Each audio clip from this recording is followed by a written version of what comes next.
Hey everyone, this is Rob Cameron, author of Daydreamer, and I want to take a second to talk to you about the cover art by Dion MBD and the voice actor for the audio for Daydreamer, Kevin D Thelwell, and this amazing synergy that I found between the two. So let's start with Dion MBD. Uh, as you can see, the cover is gorgeous, and really what captured me when I was looking at his work was one, how my students, because I'm a public school teacher, how they gravitated towards his work and the examples that I gave them, but also because of his use of color and his use of the subconscious in the kinds of drawings and kinds of work that he's doing. It's very philosophical. There's always something deeper going on in his art. And here, I'll just show you a couple examples, and I'll talk about them really quickly.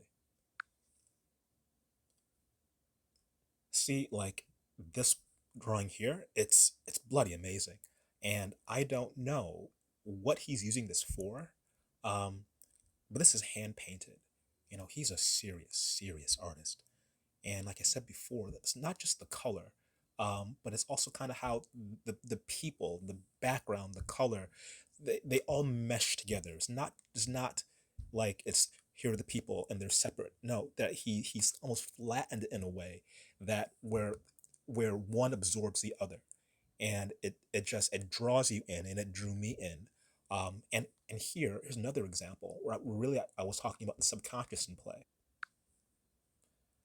And here's another absolutely stunning piece of work from him. Again, the use of contrast and the use of color. When I first got to the process of choosing an artist and of trying to figure out what I want the art to be like, what I want to see on the cover, I sent him like a bunch of Pinterests about um, uh, hip hop albums and other things that he took from, but I think he already had his own vision of what he wanted it to be, and it was this. And it took me a second really to wrap my head around what it was that he was doing, which was different from what was in my head. The more I looked at it, the more I stared into it, the more I just let the image live on its own, the more I fell in love with it. Because again, the color is amazing. And then also there's the intimacy here. And what I was originally thinking was much more photorealistic. It's just because in my head, these people were alive, and it was live action in my head. But the more I looked at what he did, it became really clear to me that this feels like anime. This feels like manga. And I'm not sure what I mean. I guess I can ask him. I'm going to post. I'm going to tag him in this video. I asked him like what kind of anime he was looking at, because this looks like a combination of what I think is called Jose manga, which is kind of like more geared towards women and young girls, and also kind of like a shonen style, um, and which is geared more towards boys, more action oriented. But I feel like he's really balanced the two. And I know very little about anime or manga. I know what I like, but whatever he's doing here, it's like 10 levels above. But still, I see at the core, there's animation. So I see this. This is now in my head. His style in full color. This is the movie playing in my head, particularly now that I'm working on the second book. And keeping that in mind, then I got to choose my voice actor, and his name is Kevin D Thelwell. And this is Kevin, and I had a whole list of actors who I could choose from. I listened to all their audio, and then I'm saying, I like most of them already. They're all good choices, but Kevin and one other actor, I want to hear them play some of the other voices. And so I asked for a callback, which apparently doesn't usually happen. You listen to the audio that you get, and you choose from there. But Kevin uh, did do additional audio for the callback, and he really nailed um, Charles's voice, and he really got Glory's voice. Glory is the other main character in the story. He's the dragon, and I was like, okay, well, and he took his time with it too, which I really appreciated. So he got the job, and as I started listening to him, I got a little bit more curious, and then I looked at his background, and you would not believe what I found. Kevin does voiceovers for anime. He's been in One Piece, he's been in Zeus, he's been in Beast Tamer, been in a bunch of stuff actually. But look, just look.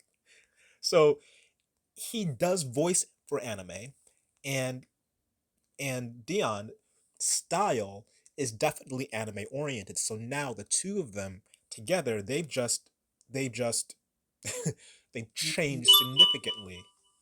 They changed significantly the style of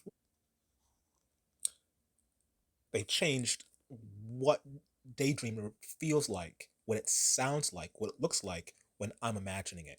And I couldn't be happier with this transition. And it's always a big leap of faith when, as an artist, as a writer, you hand off your work, your art to somebody else and hope that they do justice to at the very least kind of match what you have in your head. And at a certain point though, we realize that being an artist writing a book, it's a communal process. There are a whole lot of hands that are involved, that are engaged in this mixing of imagination and just labor, material, to create the thing that then gets handed to the audience. And when that happens, it becomes a different thing. Daydreamer is now elevated from what it was just in my hands, when I add all these other people who are part of the process. And I really hope that you all get a chance to read the book, but then also listen to the audio from Kevin, because Kevin has basically taken Samuel Jackson and animated him into a dragon. That's basically what he's done with Charles. And I started with Glory, and with Charles, he's a straight up anime character, like right out of it. And I could not be happier with the way that he sounds. So I hope you get to listen to it and read it, and just kind of look at this art. I mean, my God, just the hand on the shoulder, that says so much.